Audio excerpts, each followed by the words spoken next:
Jaz bi želel vam danes poročiti stališče do dveh zadev relativno zelo na kratko. Prva stvar, katera bi se dotaknila, so obvezna navodila ministra Zanara za uporabo državno-tožilskega reda. Namreč Ustavno sodišče je 8. julija odločilo o tem. Drugo pa je zakon o državnem tožilstvu, ki je včeraj minister Zanar predstavil. S tem, da tam v tem drugem delu ne želim govoriti o zakonu po celoti, ima 265 strani, če za to še bo, ampak bi se želel odzvati zlasti na tisti del njegovih izjav, ko je včeraj govoril o imenovanju generalne državne tožilke in ko je govoril o tem, kako bo zdaj to izven politike, kako bo to zdaj skratka vzeto politiki in bo prešlo v strokovne kroge. Samo na ta del bi se odzval. Poglejte, kar se tiče obveznih navodil, ta obvezna navodila ministra Zanarja, ki so nastala na podlagi 77. člena zakona o državnem tožilstvu, ima kar dolgo brado, pa zelo kratek sprehod. Začelo se je lani na seji odbora za notranjo politiko, javno pravo in pravosodje, ko smo obravnavali poročilo gospe Brezigar za leto 2008. Takrat je potem poslanska skupina zares zahtevala nadzor, iz tistega nadzora je nastalo na nek način to, kar je nastalo, dejansko skoraj da nič, ugotovljenega ni bilo nič pomembnega, pa vendar se je gospod Zanar kasneje odločil, da bo dal obvezna navodila tožilcem.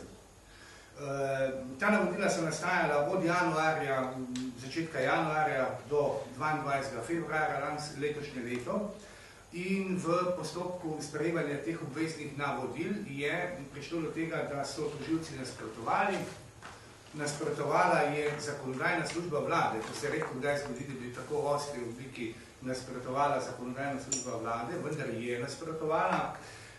In takrat je že zakonodajna služba vlade povedala, da tam ni nobenih razlogov za sprejem takih navodil in da ta navodila, taka kot so bila takrat predvidena, posegajo v zakon in posegajo v državno-tožilski red.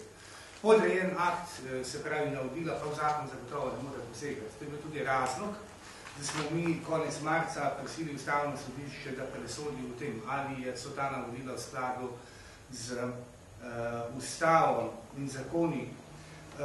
Ustavno sodišče je 8.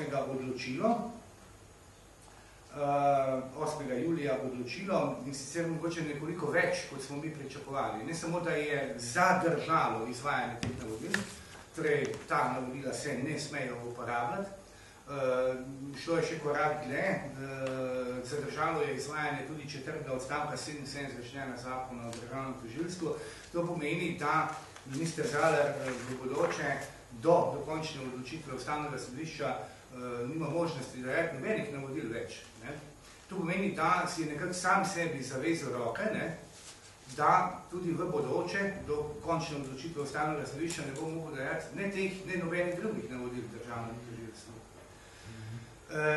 Zdaj, če povežemo to zadevo, da je on tako vztrajal na tej zadevi, na teh obveznih navodilih, in če vas hkrati spomnim še na to, da je on bil tisti, ki je Ustavno sodišče vprašal, kako naj se razreši generalna državna tožilka, in da je Ustavno sodišče povedalo, da ni razlagalec zakonu, ampak je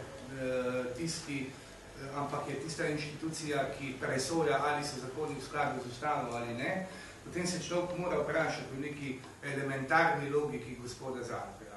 Jaz vem, da je on pravnik, jaz vem, da je on sodnik, ampak človek se pa res vpraša pri takih, bom rekel, strokovnih, se to kažejo kot strokovne napake, ki jih dela, kako je z stopnjo njegovega pravnega znanja v povezavi z njegovo politično usmeritvijo. Jaz ne dvomim stopnjo njegovega pravnega znanja, bojim pa se, da njegova politična opredelitev mu narekuje tudi poteptanje, če želite, pravnih norm.